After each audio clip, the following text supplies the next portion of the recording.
Story James में आज हम आपको लिए चलते हैं भारत की उस अनजान और रहस्यों से भरी प्राचीन सभ्यता में जिसके बारे में हम में से ज्यादातर आज भी अपरिचित हैं। यहाँ के लोगों की जिंदगी आश्चर्यजनक रूप से लंबी और हेल्दी होती है। जहाँ पर एक और आम भारतीयों की औसत उम्र 65 साल मानी गई है, वहाँ पर इस सभ्यता के लोगों की औसत उम्र 100 साल और उससे भी अधिक मानी जाती है। तो आइए जानते हैं इस सभ्यता और यहाँ के लोगों के बारे में और शुरू करते हैं आज का एपिसोड।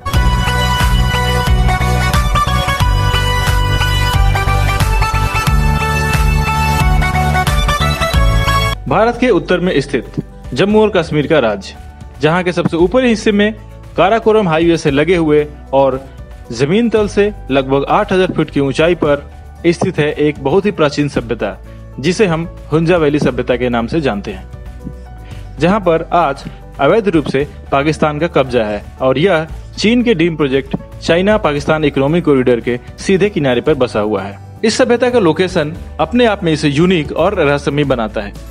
यह सभ्यता ठीक उस ट्रांजैक्शन पर शुरू होती है जहां पर विश्व की 3 महान पर्वत श्रृंखलाएं हिंदुकुश पर्वत रेंज जो भारत से शुरू होकर यूरोप तक फैली है, काराकोरम रेंज जो भारत से शुरू होकर मध्य एशिया के तुर्कमेनिस्तान तक फैली है और हिमालयन पर्वत रेंज जो भारत से शुरू होकर बर्मा तक फैली हुई है।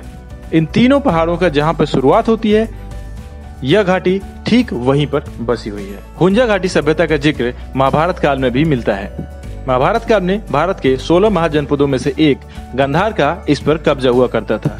गांधार वही महाजनपद है जहां का राजा महाकुटिल शकुनी था।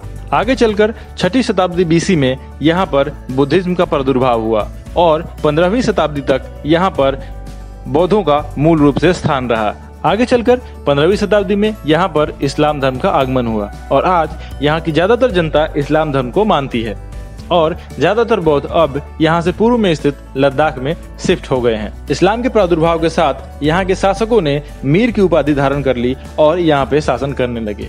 यहाँ के शासक अपने आप को सिकंदर महान का वंशज बताते थे और अपने आप को और अपने वंश को स्वर्ग से आया हुआ मानते थे। यही नहीं, चाइना के प्रांत जिनजियांग के पास में होने के कारण इनका रिलेशन चाइनीज लोगों के साथ बहुत ही अच्छा था तथा ये चाइना के एम्परर और अपने आप को विश्व के सबसे शक्तिशाली 2 शासकों में से गिनते थे। यहाँ की राजधानी बाल्टिट हुआ करती थी, जिसे आजकल करीमियाबाद के नाम से जाना जाता है। बाल्टिट में सबसे महत्वपूर्ण लोकेशन बाल्टिट फोर्ट था, जो घाटी के बीचों बीच एक ऊंचाई पर स्थित था, जहाँ से पूरी की पूरी घाटी पर नजर रखा जा सकता था तथा यह किला पूरी तरह से अभेद्य था। आज के डेट में इस किले को एक टूरिस्ट प्लेस के रूप में डेवलप कर दिया गया है और बहुत सारे लोग इसे देखने के लिए यहाँ पर आते रहते हैं। यहाँ के लोगों में सबसे आश्चर्यजनक जो चीज पाई जाती है वो है उनकी उम्र। यहाँ के लोग लगभग 100 साल से भी अधिक जीते हैं तथा किसी किसी व्यक्ति की उम्र तो 150 साल तक बताई जाती है। सिर्फ लंबी उम्र ही नहीं बल्कि यहाँ के लोग आश्चर्यजनक रूप से यंग भी होते हैं तथा इस पूरी घाटी में कहीं भी और कभी भी कैंसर का कोई भी पेशेंट आज तक पाया नहीं गया है। यहाँ की महिलाएं जिन्हें देखकर आपको लगेगा कि इनकी उम्र 30 या 35 साल रही होगी, पर वे एक्चुअल में 60 साल की होती हैं और उन्हें देखकर हमें उनकी उम्र का अंदाजा कतई नहीं हो पाता है। अर्थात यहाँ के लोग सिर्फ लंबा जीवन ही नहीं, बहुत ही हेल्दी जीवन भी व्यतीत करते हैं। यह जानकर हम में से कितने लोगों को आश्चर्य होगा कि क्या सच में ऐसा पॉसिबल है कि कोई व्यक्ति 100 साल की औसत आयु जिए और साथ ही साथ वह 60 साल का होके भी 35 साल का या 30 साल का दिखाई दे। जब हम गौर करते हैं यहाँ की जीवन शैली पर तो हमें पता चलता है कि हाँ, ऐसा हो सकता है। यहाँ का वातावरण पूरी तरह से स्वच्छ है और किसी भी तरह के प्रदूषण से बिल्कुल दूर है। यहाँ के पानी के स्रोत भी काफी साफ सुथरे हैं, जिन्हें किसी भी तरह से फिल्टर करने की कोई जरूरत नहीं है। यही नहीं, यहाँ पर पाए जाने वाले कई तरह के जंगली फल जो इंसान को हेल्दी रहने में मदद करते हैं। साथ ही साथ पहाड़ों पर पाई जाने वाली जड़ी बूटियां, जिनका उपयोग यहाँ के लोग चाय या अन्य पेय पदार्थों में बात बात पर करते रहते हैं। इन्हीं सब की देन है कि यहाँ के लोग एक हेल्दी और लंबी आयु को प्राप्त करते हैं। यह क्षेत्र खुबानी और अंगूर के उत्पादन के लिए बहुत ही प्रसिद्ध है। अंगूर उत्पादन में यह क्षेत्र इतना आगे है कि इसकी गिनती पाकिस्तान के अग्रणी शराब उत्पादक क्षेत्रों में से की जाती है। साथ ही साथ यहाँ के लोग आम पाकिस्तानियों के मुकाबले खुले विचार के होते हैं और यहाँ पर महिला शिक्षा के प्रचार प्रसार पर भी काफी जोर दिया जाता है। यहाँ के मूल निवासी आपस में वासी और सीना भाषा में बात करते हैं। अपने यहाँ आए हुए आगंतुकों का स्वागत आज भी प्राचीन पद्धति से उसके आने की खुशी में धुएं से करते हैं। इसके अलावा यहाँ का खान पान बनाने का जो तरीका है आज भी वही प्राचीन लकड़ी और उपलों के सहारे चूल्हों में बनाया जाता है। 1889 ईस्वी में रसिया से बढ़ते तनाव को देखते हुए अंग्रेजों ने इस क्षेत्र पर कब्जा कर लिया।